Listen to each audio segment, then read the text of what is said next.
Paper Mario Color Splash, the game everybody hated as soon as it was announced, unfairly, is finally here and probably going to make some people eat their words, because it's actually a pretty good game. Though, of course, your enjoyment of it's going to come down to some personal taste in gaming, so that's why we have a review. This time, Mario and Peach find themselves in Port Prisma, where a whole bunch of paint has been stolen and slurped up by Shy Guys with straws, different Toad characters have their color drained, and it's up to you and your Magic Bucket partner guy to figure out what happened to everybody and solve the problem. And of course, solving the problem involves collecting 6 giant paint stars and a whole buttload of mini stars. So as you progress, you'll find out a little bit more about the story with each big star that you get, although you don't really find out a whole lot more. Pretty much that's the entire story, and it almost doesn't develop at all until the very end, and even then it's not really anything unexpected. So really where the story is in this game is with the individual areas. There's a whole bunch of sub-stories with minor characters, and each sub-story would cover 1 to 4 areas of the game, and they're just kind of standalone little chunks. Even though the characters pretty much are different kinds of Toads, they do actually have pretty good personality, and the writing in this game is top-notch. It's laugh-out-loud funny a lot of the time, and not just from the writing either, but they go above and beyond to add in animations and situational humor that's just constant streams of humor, and yet it's unexpected almost all the time as well. So, you probably shouldn't get this game for the main story, but humor is definitely a selling point. Now, if you've only played the first 2 Paper Marios, the thing to know about this one is there's a much stronger focus on overworld exploration and puzzle solving. So, you're going to be making your way through different areas. These areas are selected from a map screen, which kind of makes them not seem too connected, but it also makes backtracking a lot faster. Not that there is very much backtracking. But each level is going to be, just go from start to finish, or talk to NPCs, or explore and solve puzzles. It's just a combination of all those things. And a lot of times there are multiple mini paint stars. Depending on which one you get, it'll open up a different path on the main map. And so sometimes you do need to revisit levels to get a different paint star, or things will change later in the game whenever you do something in a different area. But that's basically how the game is set up. You're going to be using Mario's abilities, which are basically jump, hammer, hammer with paint, and you can also cut out parts of the background in certain places. Jumping and hammering are pretty self-explanatory. The hammering with paint will let you fill in blank colorless spots to restore life to NPCs, or to restore the functionality to objects like pipes or breakable boxes.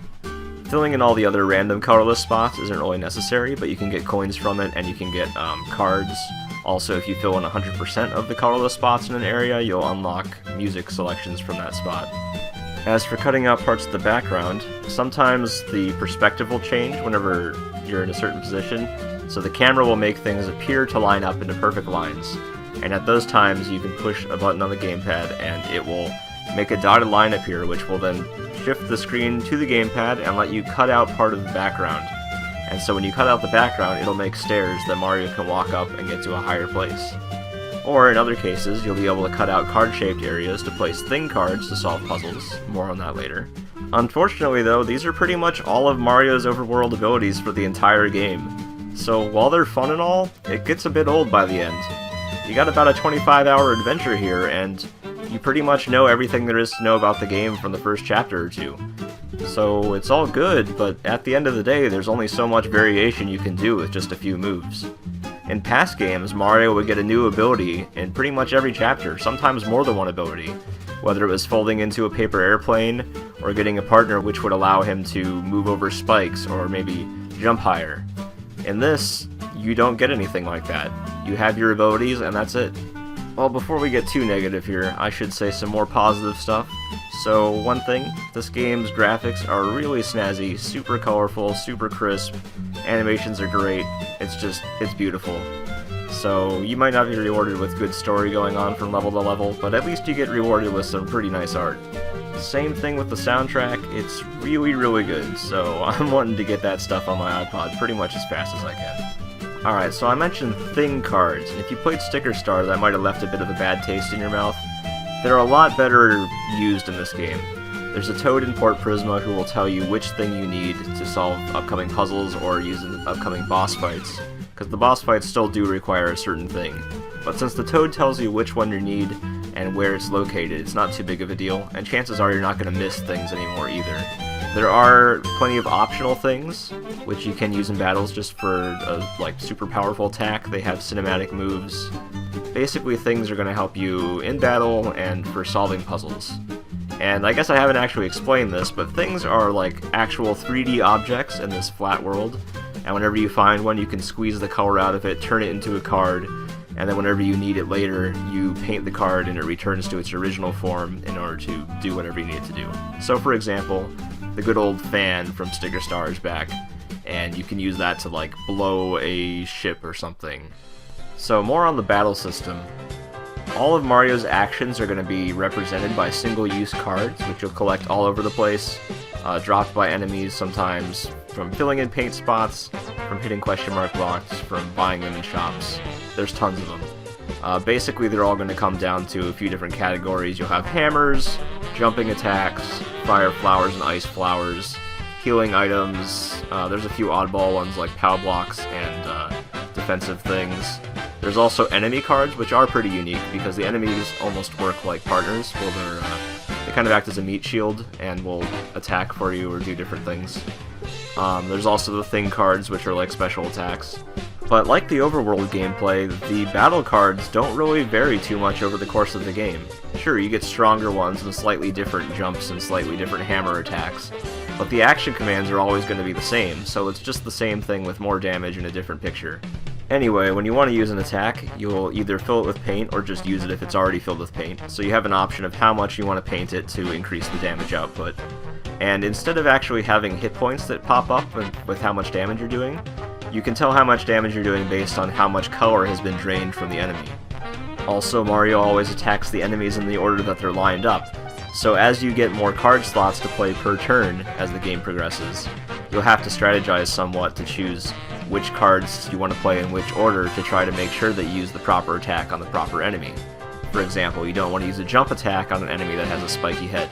Now, even though Mario's abilities in battle don't really change a whole lot over the course of the game, battles still are kept pretty fresh based on all of the new enemy types that keep appearing that have different strategies for defeating them, so that is a positive there.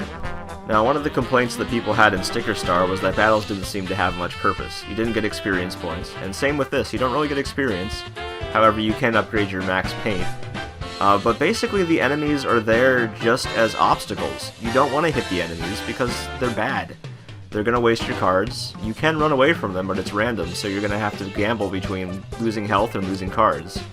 So really, optional encounters are just obstacles that you want to avoid, so that you can save your cards and health for the actual encounters that are required. So if you're one of those people that actually likes grinding in RPGs, you might see that as a bad thing. But on the other hand, you're not also doing a whole bunch of busy work fighting enemies just to level up. You're only fighting the necessary things, and avoiding other stuff that's just obstacles. Before I wrap this up, let's talk about Sidequest a bit. Basically, there aren't very many side quests. There's a lot of things that seem like side quests, but they end up being required in almost every case. Luckily, there's not too much backtracking because most of the things are hard to miss. But if you do miss things, there is the Toad back in the town who will tell you where the thing is that you missed, or another Toad that will tell you where rescue squad members are that you missed, which are other things you have to collect. The map screen also has markers on each level, which will tell you if you have unfinished business there, or if you've completely cleared an area. So really the only side quests that this game has are donating cards to the museum to unlock concept art, trying to get 100% of the colorless spots filled in. There's also these Rochambeau temples where you can earn a whole bunch of coins and unique cards. And there's a couple minor other things that don't really have much effect on anything. So basically the game is the game, and it goes on for about 25 hours and then you're done. So in summary, the game is fun. I actually liked it a lot personally. The graphics are great, the music is great, the humor is fantastic. But the main problem here is that even though it's a pretty long game, the gameplay doesn't really change over the course of the entire thing. Color Splash basically shows its entire hand to the player right out of the gate, and its hand is only made up of a few very colorful, very pretty cards. So while there's not really much that's particularly wrong at any point, and it is solid fun the whole way through, there's only so much of the same thing you can do before it gets a little old. But all things considered, I do think it is a game that's worth playing, and fans of the series will probably still enjoy it a good deal. As always, use your own personal judgment to decide whether my criticisms are things that you personally care about. Could be the best game ever, but if you don't like the genre, you're not going to like the game. So keep that in mind when reading reviews and watching this review. There's actually a lot of other details I'd like to talk about, but this is getting sort of long, so if you want to know more, check out the written review on What They Call Games, which I'll link in the description. And like and subscribe or whatever, I don't care. Thanks for watching.